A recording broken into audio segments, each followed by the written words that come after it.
Hi, this is Joy Robertson. As many of you know, I love food. I love finding new restaurants. I love trying new dishes. And most of all, I love talking to the many great restaurateurs and entrepreneurs we have here in the Ozarks and beyond. I love hearing their stories, and that's what this podcast is all about, learning more about them and their journey.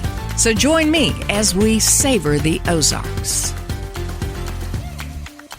So I'm down in Chesterfield Village right now here in Springfield, ready to talk to a really good friend of mine, Laine Scholz from Garbo's Pizzeria. By the way, I love coming to Chesterfield Village because I used to work over at the Fork when it was Noble and Food Channel. I love it down here. You've been here a long time. Laine, how are you? I'm great. How are you? I am doing good, and I've been so eager to talk to you because this is truly a family affair, this restaurant.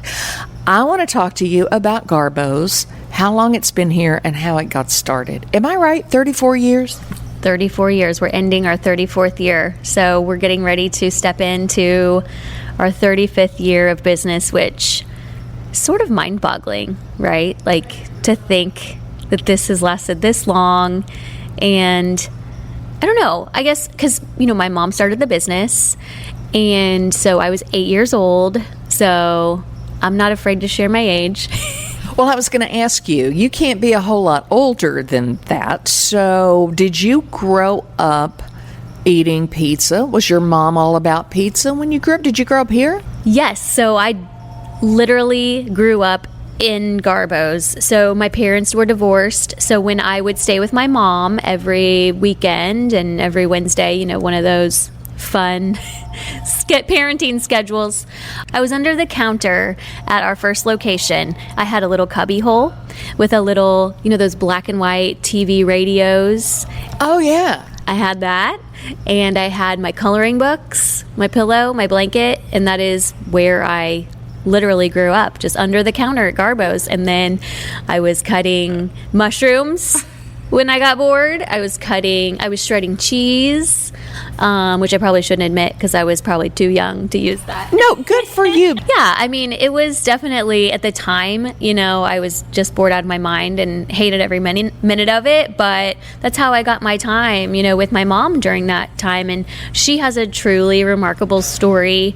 And so I really got to see that work ethic and, what it takes to really put your heart and soul into something. And that's why when I think 34 years, 35 years, I think of that time under that counter, watching my mom, scrape by to make her dream come true.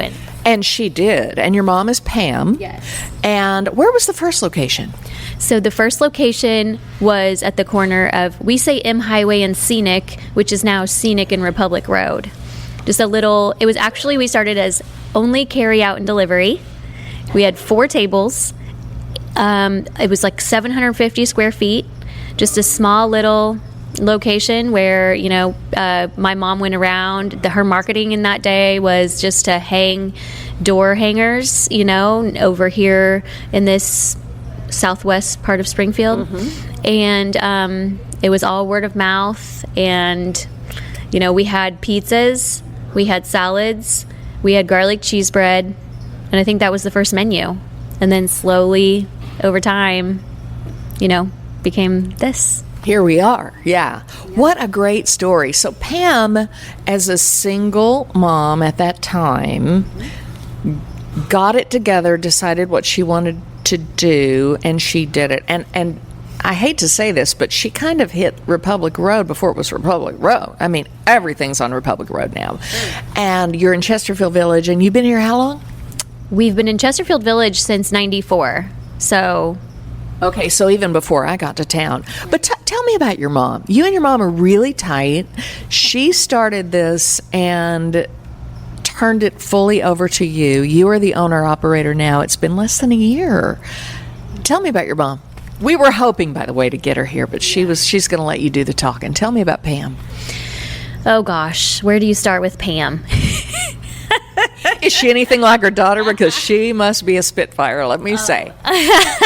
Yes, I'd like to say I'm a slightly more refined version of her, which if you know me, then that's like, ooh, She's an experience then. I look forward to meeting her someday. Yeah, she's great. She has no filter. She tells you how she feels. To survive in this business, it's a man's world, and so she, as a woman in this industry, she's tough.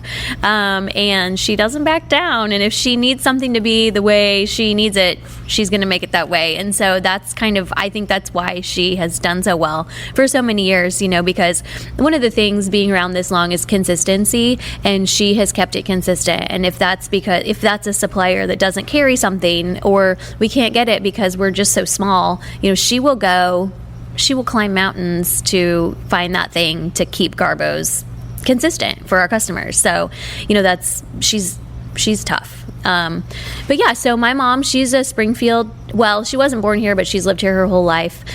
She went to Glendale. She always says she graduated from the School of Life, so she's not, formally trained in any of this. She just worked in restaurants since she was, probably my kid's age, and she managed some places, and she met my stepdad. They were working at a bar downtown called Mustaches at the time. Early 90s. I mean, I don't know how many people are going to remember that place, but it's now where Bears most recently was on Kimbrough. And so they met, and they, became a couple. And I don't believe they were married when they started Garbo's, but she didn't come from a family with money. I mean, she was basically on her own from 16 on. And so she started Garbo's on a credit card. And, my stepdad was from St. Louis, and so that's where the St. Louis style pizza kind of came into play, and they just kind of threw around different ideas for restaurants, and the St. Louis style pizza is what they decided on. So. Okay, I want you to explain to our audience what the St. Louis style pizza truly is. And that was another question of mine, is did we have anybody around here doing St. Louis style truly? Sure. Maybe that's part of the reason that she decided on that kind of pizza. Yeah, well, so Emo's was in town then, yes, and they were both big fans. And I also need to preface all of this with, my mom didn't come into this to try to put anybody out of business, or, that's another reason I think that we have been successful, because we truly appreciate food and pizza. So they love McSalty's. That was my mom's other favorite pizza. My favorite personally is Pizza House. My dad took me there every payday because, my parents both. My mom was a waitress. My dad was a framer. So it was feast or famine in our house. So, we ate condensed chicken noodle soup until it was payday, and then we went to Pizza House. So we all kind of love pizza. So yes, there was Emo's, and they loved it. But my mom wanted to put her own spin on it, because you asked what's St. Louis style pizza. So it's that thin crust, right? That's one. Almost like a cracker, yes. Correct? Yes, that cracker crust pizza crust. And then the cheese. So true, if you go to St. Louis and you get a pizza, like an Emo's, is a good example. They have that Provel cheese. So, which is really creamy and kind of sticky and runny. And some people love it, some people hate it. My mom decided to mix in mozzarella cheese with that. So that's kind of our take on the St. Louis style pizza. Okay, because Provel can turn some people off. Some love it. Others are like, what is going on here? It's kind of am I right about this? A processed, somewhat mixed cheddar, American, Swiss. It's a mixture, yes. Right? Yeah. But that's what really gives it its tang, I would say. Yeah, exactly. Because it has American cheese in it, which is people are like, what? But that, I think, is what makes it creamy and, Oh, yeah. Yeah, and rich. Sure. So, yeah, it's a very interesting cheese. It is a mix of different cheeses. So, yeah, that's the St. Louis style pizza. And then we have the garlic cheese bread, which comes with the Provel cheese. And, we use Provel a lot. We put it on our salads. Talk about your salads, because my buddy Billy Dove, the 417 foodist, yes. And I were talking one day, and this is a couple years ago. He said, "Oh, Garbo salad! I'll move heaven and earth to get a Garbo salad." And I said, "You know what? I'm trying to remember if I've had a Garbo salad. And I said I've had the pizza lots of times, but I came and I got one, and that was my beginning of the love for the Garbo salads. And you're very proud of your salads, but particularly your, did I say that? Particularly, there we go, your dressing, your salad dressing that's made in-house, and you actually sell it by the bottle. We do. So yeah, our salads are our most popular selling item, even in a pizzeria. I mean, yes, I'm sure we sell more pizzas, but, salad is just, that's our thing. It's a thing. Right. And it's just an iceberg base. It's not fancy.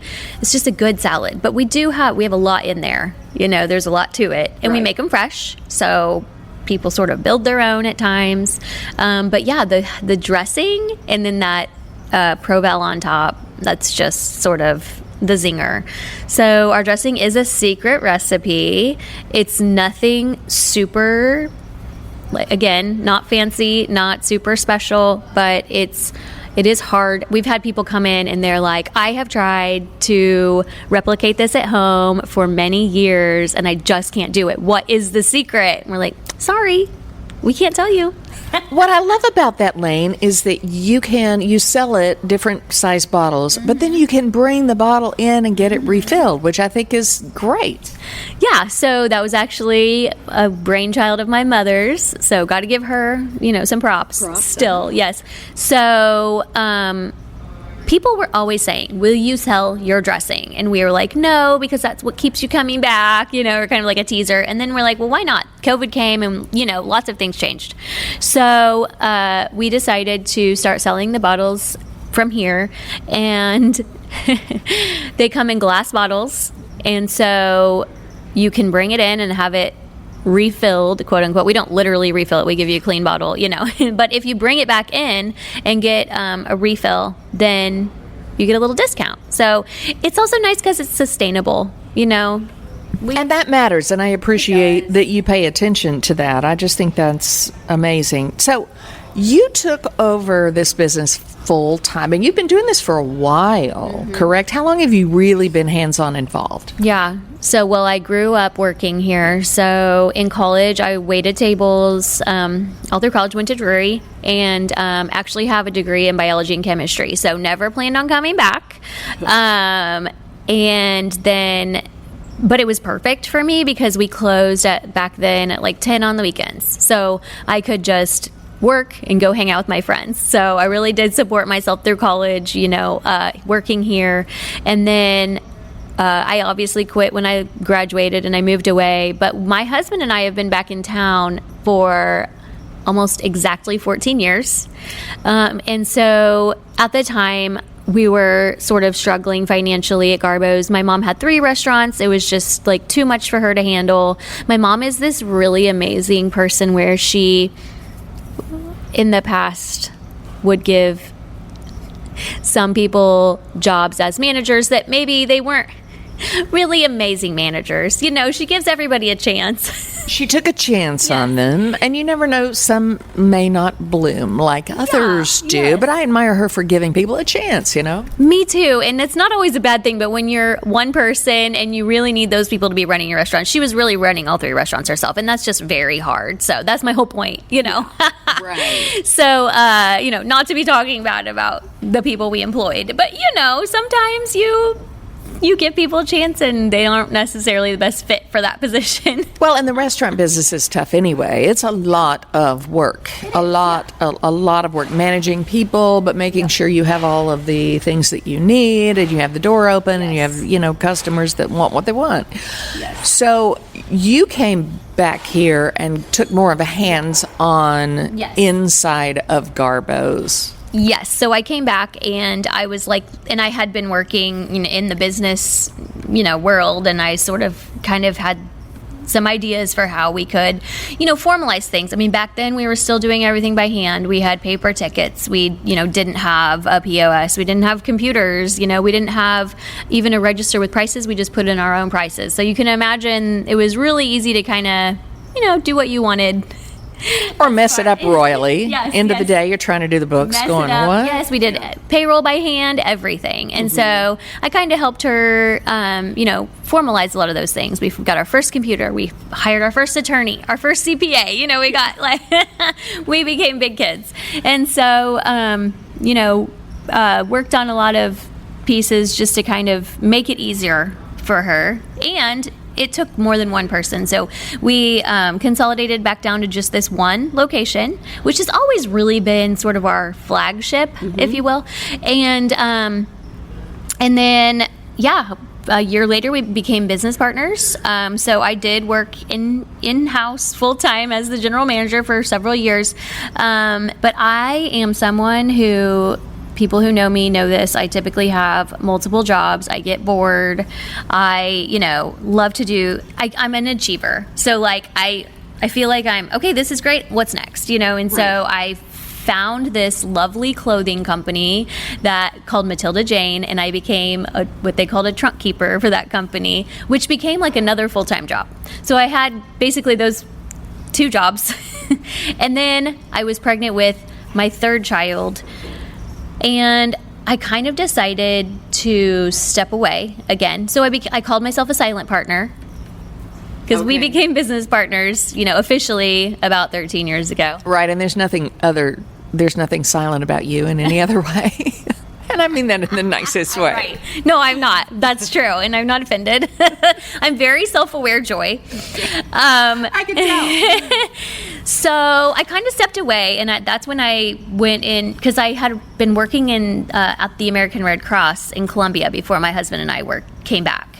So I was in blood services, and I absolutely loved that piece of being part of the community, and really feeling like it was making a difference, because like I said, I had gone to school to become a doctor, and I always wanted to help people. And so I was sitting in here 8 months pregnant. It seems like we always had turnover when I was pregnant. I don't know what that says about me, but and everyone had quit. Not everyone, but it felt like it. And I was just like closing down the restaurant, and I'm like, I don't think this is for me. I just don't know if I can do this, Or I think this is my mom's passion, not mine, Yet here you were, and you're pregnant, and I'm sure that didn't help. No, that's a whole other thing. So your mind is probably going a million directions at that point. Yeah, I was tired. And I didn't want to deal with people. Like you said, you're dealing with staff and stuff like that. And at that point, I'm like, I don't think I'm good at this, And so my mom and I, had some really good conversations, and she's like, do what makes you happy. And so I stepped away, and I went back into nonprofit, and I worked in development for a few nonprofits in town for a few years. And then, just similarly to Garbo's, I'm an achiever. I'm like, okay, I did this. What's next? I raised $1 million for this nonprofit. Now what? And so then I started thinking, well, gosh, if I'm going to be working for someone else, I need to make as much money as I can, and be in a big corporation where I have so much freedom to grow. Sure. And so I went to work for Forbes, which Forbes at the time, in marketing. BKD. Yeah. Forbes, now Forbes Mazars. Right. Yeah. And so I was like, oh, this is it. They had great benefits, there was just this path for growth. I was just like, this is where I can meet my full potential.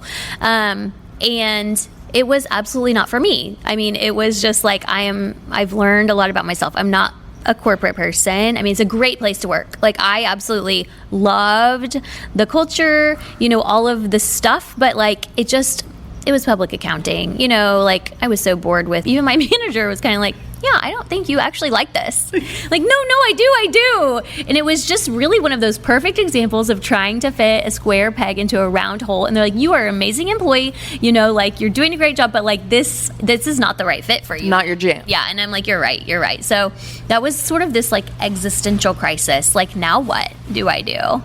And so it really helped me kind of go back to the drawing board and say, what did make me happy? What job did I love, and what does make me feel fulfilled? And ultimately, it brought me back to this. And so it's really great now, because I feel like I can fully pour my whole self into it. Because when you grow up in it, sometimes it feels like you're just doing the easy thing by staying, right? Right. I can see what you mean. Yeah. Sure. Which is not easy by any means. No. But, your parents always want something better for you. And, that's the kind of thing, like, my mom was never like, you're going to grow up and own Garbos. She wanted, quote unquote, more for me. But this sort of is the more for me. I have 3 kids and a husband and, a full life. And so this really does afford me just like that. It does give me the flexibility. I mean, it is very time consuming, but also, and I can involve my kids. You do have one that works here, correct? I do have one that works here. Yeah. I have another one who can't wait to work here. And so it's just really fulfilling, and it's just really cool to come full circle and come back. Are you in here every day? In some way, yes. But some people ask me that. And here's the thing that's so amazing about our restaurant is that we have amazing people who have been here for years and years and years. And honestly, I trust them to run this place. So they are the ones who, my job is to empower them and get out of their way and let them, do their jobs. And so really, I mean, yes, I come in, I do the baking and we work together. We have a lot of meetings and, they're coming up with all these ideas of these new menu items and the bar menus and stuff. So yes and no. You're not going to see me in here every day, but really, I don't think that I'm the person that our customers come to see. Like our staff, they're really special and they make these relationships. And so I know that people are coming here, to see Tammy, to see Nicole, and like I love that. I want that. I don't want it to be like, oh, it's all about me, But it means a lot to people to come in and meet the owner. Same way for Pam, same way for Laine. Yes. People love to see you, but I love that about you, Laine, that you are not one to grab that spotlight and hang on to it. You want to boost others, which says so much about you. Thank you for that. Yeah, so I guess that's another thing too, is that like I feel like my next kind of professional goal wherever I was going to be was to not be the doer, but to be the one who trains the doers and the next sort of line of managers and leaders. That's where I felt like I was in my career. And so I wanted to be the one to build the team. I wanted to be the one, you know what I mean? Mm-hmm. Because I do like to challenge myself professionally and personally. And so I love that I can do that here. And so these, some of these staff, I had never asked them, what do you want to do? What do you want to do next? We do employ a lot of people who aren't going to be here forever. So how can we be a part of their story? How can I use those connections I do have in this community to help them on their journey? And it's really fulfilling. And I think I hope that it helps them in their careers and that they can always remember that we cared about them. Because I think that in this kind of like lower pay, lower skill industry that the restaurants are in, you don't see a lot of that focus on like leadership development and, like goal planning and things like that. And so I want to be able to create that in this industry.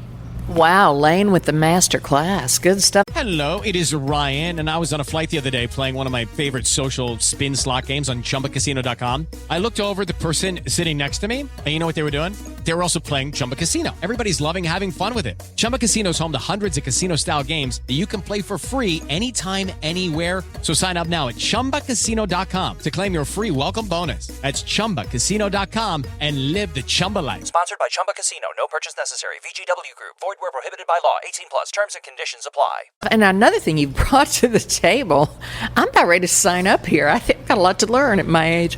One thing you brought to the table, you decided you were going to bake a cake, stick it up front, see what happens. Okay, so you and I are sitting upstairs at the restaurant right now, and when I walk in the door, she's taking a picture of this cake. How often do you do one every day? What started this? Oh my gosh. So my grandmother, my dad's mom, taught me to bake. And baking in our family, on that side of the family, was just part of our lives. When my grandmother was dying, she died of lung cancer years ago. Not a smoker, just, unlucky. Happens. she had me come over. I mean, she was on hospice. I think she may have died a few days later. She had me come over and asked me if I would bake cookies for someone's family because their family member had just passed away. I mean, baking was like our love language, you know. It was so important. I mean, that's the last thing she's thinking of is like, I have to bake for these people. And so I have to help somebody else. Yes. And so I don't even know if those cookies ever made it to those people because, I mean, like I said, she literally died a few days later. We had no idea who they were for. But so she won an award years ago. It was at the Ozark Empire Fairgrounds called Queen of the Kitchen. They had a whole spread in the Springfield Daily Sun at the time, and then they featured one of her recipes in the article. And so And her name is? Her name was Marilyn Jorgensen Blackwell, and she was just a lovely person. But so she had this recipe, and Richard Crabtree, he's like this local historian / realtor. Sure. I messaged him. I'm like, hey, this is random. Do you think you could find this article? I know it exists, but I don't. And he, sure enough, found it for me. And so I took that recipe off that article and I made my first cake. And I served it at Garbo's. Well, that's not true. The first one I made was an Amy Cakes recipe. You remember Amy Cakes? Oh, yeah. Yes, the Elvis cake. And because she published all her recipes whenever she closed down the store. So if you love to bake, this is just a plug, amycakesbakes.com. Go there. Love her, Laine will make you a cake too, but she's only got so much time. Well, hey, that's the thing. It's like I love promoting other people too. Like, yes, I should be talking about my cakes, but shout out to Amy Cakes. So the next cake I made was my grandma's cake, and it was just those cakes. I just thought, like, we'll see if anybody buys cake. We sell them by the slice. They're large slices, and I sold that first cake, I don't know, in like an hour or something. And so it was just like, oh, okay, like maybe we have something. So I make 3-layer 9-inch cakes in-house and serve them by the slice. And so not a different one every day, but a different one every week. So I have repeated a few of them throughout the year. It's been 2 years now, I guess. But yeah, they're just so much fun. But you've branched out, though, because I saw on your Facebook where you had visited a little, like an Amish stand, and you bought some cookies, and you said, this is going to be part of a cheesecake. And then you said, I've never done orange before. Fingers crossed, I'm going to bring it out. And your cakes, Laine, are fabulous. And you take orders for cakes, but at some point you kind of have to shut that off because you've got stuff to do. You got a family, you got a restaurant. Yeah, so I do special orders for full cakes. So people order like 6-inch and 9-inch cakes from me as well, just for special occasions. I have made a wedding cake, which stressed me out so much, but it survived. These aren't like tiered wedding cakes. These are, just my regular cakes, but someone's eating it for their wedding, which I think is just like so much of it's such an honor for someone to think of you for such a special occasion. I don't know if it would be harder to bake the beautiful cake or drive the beautiful cake to the location. I think I would be a nervous wreck driving a cake somewhere, especially one of the big tiered ones. I'd never be able to do it. No. I'm never going to try a tiered cake. If I do, it'll be for my family. Like I'm leaving that to the pros. But yeah, I mean, the whole thing's stressful. I'm like, I want this to be absolutely perfect. So, it is, but it's so fun. It's fun, it's stressful, but it's just, and it's rewarding. So yeah, I do that. And then yes, you're right. I like to incorporate fun things. So when I travel, if I see something, I'm like, ooh, I can use this. I like to incorporate local things, into my cakes. So if I use coffee, I'll use like a local coffee or, just things like that I can just make it a little bit special and unique. Well, and you give a shout out, Neighbor's Mill. You use some of their bread, and you've done different things with sandwiches with their bread. And we haven't talked about, and this is getting close to the longest podcast I've ever done. I'm sorry. No, I knew this is what happens with me. I knew it is what happens with Laine. She said it, but it's what happens with Joy too, because blah blah blah blah blah blah. We can get to talking, and the next thing you know, it's been an hour. But one thing we haven't talked a lot about is pizza. Yeah. What is your favorite one in Garbo's? What's your favorite? If you went down there and made yourself a pizza right now, what would you do? Which one would you make, or what would you put on it? Gosh, that's a hard one. It's like, what's your favorite baby? You know? So I like the Italian meatball pizza, which my mom created for the Ozarks Literacy Council pizza bowl that we used to do forever. So we created that for that event, and it won first place, which was fun. And then we just decided, well, why don't we bring it on as a menu item? But I really like these specialty pizzas we've been doing. So the Garbo sub, I've always said it's like a pizza, a sub, and a salad all in one, because it's got pizza sauce, it's got a bunch of toppings, cheese, and then it's topped with our dressed lettuce. And so we made it into a pizza, and so it has the dressed lettuce on top, and I think it is so good. So it's a limited item right now in-house, but that one was really good. We made a cheeseburger pizza that was so good. So these specialty pizzas I've kind of been enjoying, even more than our regular menu items. But the Grandiose is super popular. My mom would say that's her favorite, which is like our supreme. Tell me about your pesto pie. Yeah, the pesto pie is good. So the pesto pie is interesting because it's actually not on our pizza crust. It's on just a tortilla. It's a tortilla shell, which is fun and weird and random, but I don't know how she came up with that. But it's got pesto sauce, and then it has red onions, mushrooms, and cheese, and it's just like this crispy little fun snack, and we serve it as an appetizer, but it's really tasty. Hugely popular. Yeah, very popular. Oh my gosh, everything sounds so good, and it always smells so good here. You know what I saw? You're very community minded. I saw a photo of, I believe, one of your teachers from Roundtree who was in here. So I know you still connect with a lot of people that you grew up around and who helped shape you into the person that you are. But you are crazy community minded. I've never been to a charity event or I see one mentioned and then you're front and center. So I love that about you. And you include, Neighbors Mill Bread and Coffee Ethic Coffee and things like that. So you really love it here. Mm-hmm. Yeah. And so when I talked about wanting to do more and be a part of the community, like this is my platform where I can do all of those things, right? So my goal is to have everyone who comes in here feel special and like they're part of our family. I don't care if you're a 15-year-old being dropped off by your parents, you might not have a huge tip. Like, I want them to be treated the same as the person who spends tons of money and comes in every week. That's my goal. And I want them to feel like they matter here. And then I also want us to be able to connect with this community because, it's no secret that the fact that we're in business for this long has everything to do with this community. We don't just stay in business because we love our own food, and so we want to really give back to that community that's given us so much. So yes, I am crazy community minded. Part of me needs to come. Sometimes I need to be checked because, my mom is like, you can't give away all of your money. You have to be able to, keep the lights on. And all of your time. You may be double booked. Absolutely. Not that you would ever do that, but like you said, you wish you had an AI calculator, not a calculator, but like a calendar in your head that said, no, I can't commit to this because I can't be in two places at one time. Yeah. Yes.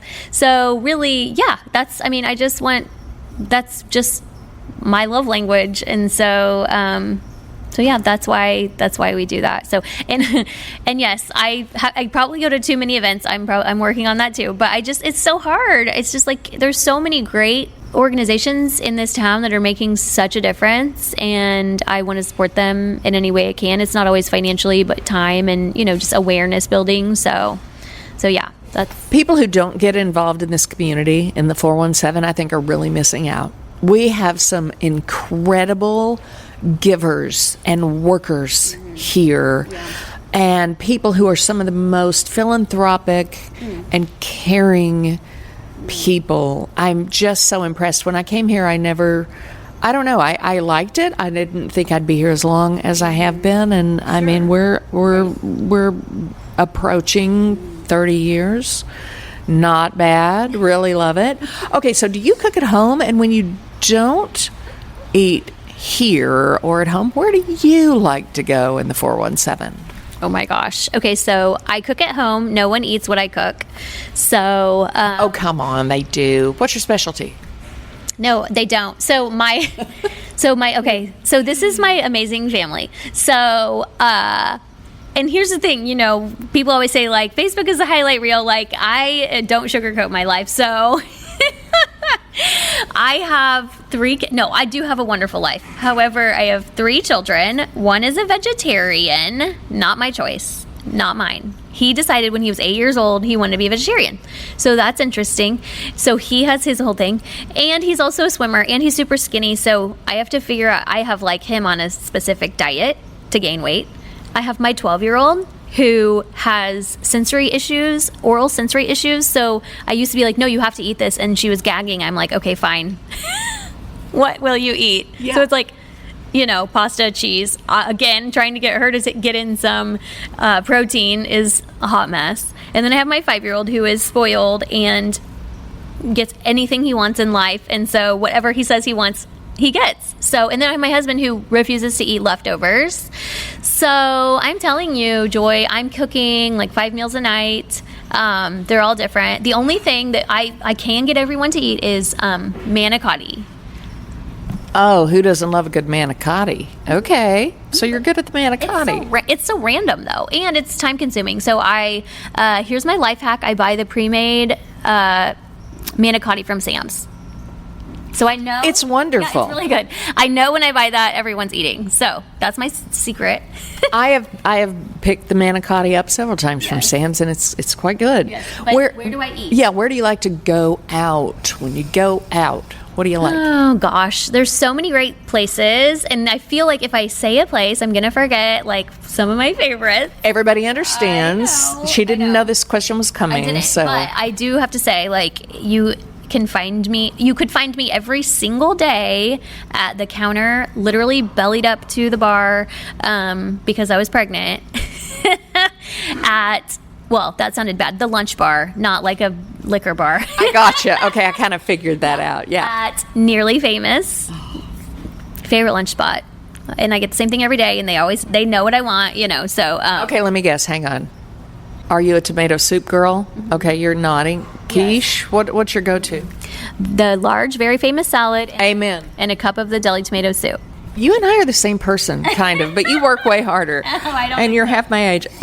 So. And then, but for dinner, when we go out for dinner, we really love. So actually, this week is my son's birthday. He wants to go to Tortilleria Perches. Great people. Great people, great food. I need to get them on the podcast. I'm coming for you. Yes, and we're getting ready to collaborate with them on a specialty pizza, so stay tuned. Ooh.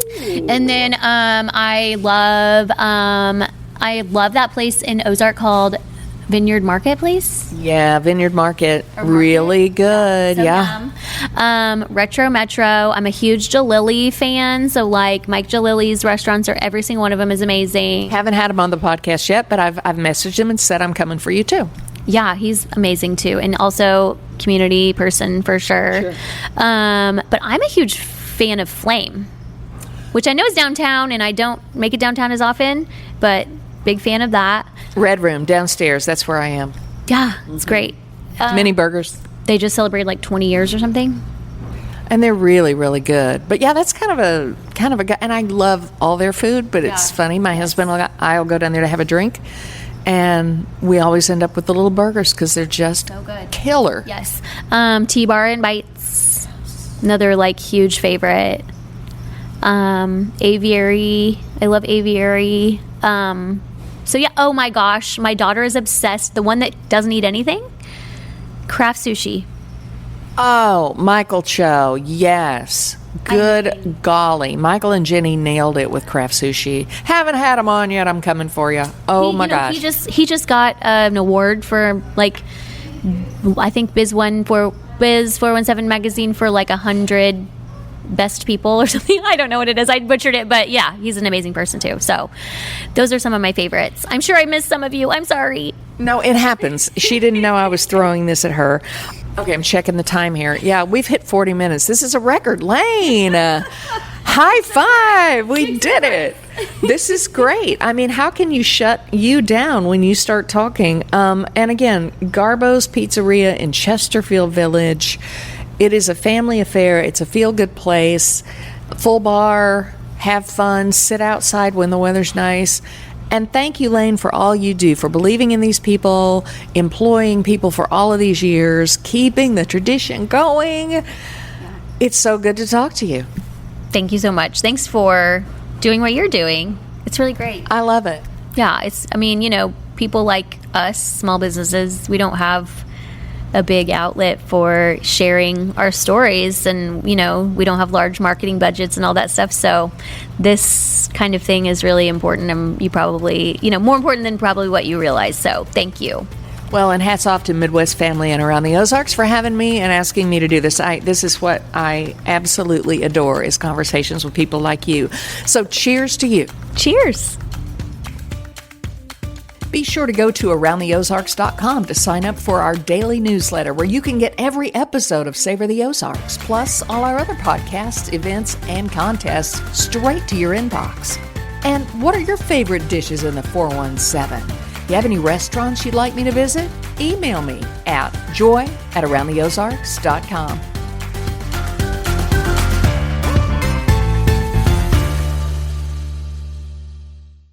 Hello, it is Ryan, and we could all use an extra bright spot in our day, couldn't we? Just to make up for things like sitting in traffic, doing the dishes, counting your steps, all the mundane stuff. That is why I'm such a big fan of Chumba Casino. Chumba Casino has all your favorite social casino-style games that you can play for free anytime, anywhere, with daily bonuses. So sign up now at ChumbaCasino.com.